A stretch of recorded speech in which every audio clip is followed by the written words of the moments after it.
All right, let's change the conversation. Keep it transportation-wise about migrating, because around this time of each year, about 1 million cranes converge on central Nebraska, creating one of the Earth's great migrations and a sight to beholden to more than just bird watchers alone. That's right. It's the world's largest sandhill crane migration. And joining us live from the Nebraska Flyway in North Platte is travel journalist and meteorologist Jennifer Broome. Jennifer, thanks so much for joining us. Great to see you.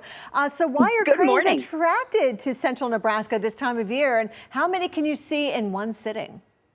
Well, I'll tell you, I am standing in a cornfield right now, and they are attracted to the cornfields. It's these empty cornfields why they come here. They feast during the day, and then they sleep at night in the safety of the sandbars in the Central Platte River Valley. It is absolutely a sight to behold. If you can imagine 1 million happening in the spring, just this week, there are almost 170,000 sandhill cranes in about a 150-mile stretch from North Platte going through Kearney and on over to Grand Island.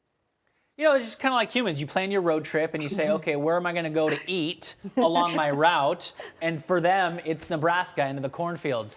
So my question is, when it comes to the sandhill crane population and the migration, is it about average, or have we seen numbers fluctuate over the past couple of years or decades?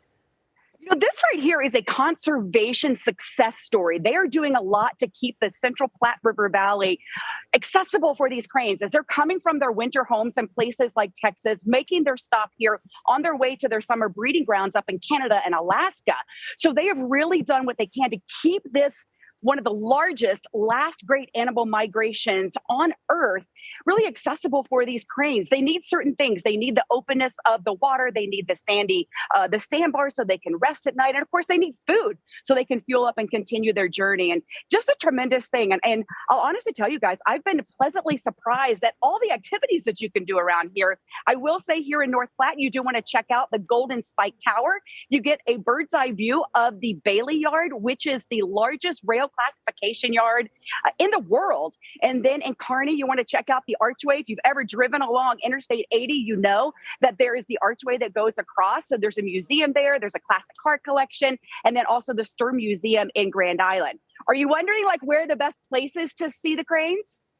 Yeah, obviously. Tell us. All right, I'm spilling the beans for you. First of all, I'll take you into Grand Island. There is a place called Crane Trust. This is an area where I went and spent the night, so I was able to see them at sunset and also at sunrise. That's the time you really want to see them, where they're all active and they're dancing and they're, you know, doing all their dance moves for each other. Another area you want to check out, which I found phenomenal for sunset, that is in Kearney, Nebraska, and that is at Rose Sanctuary. I truly felt like I was just steps away. When you are viewing these sandhill cranes, of course, you have to be super quiet.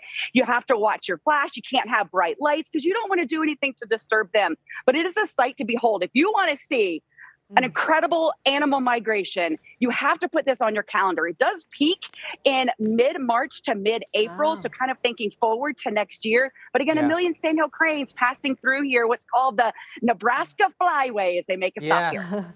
Well, we love it, and we love the spot you picked for us this morning. Got a beautiful sunrise there. That's travel journalist, meteorologist Jennifer Broome. Thank you so much for joining us.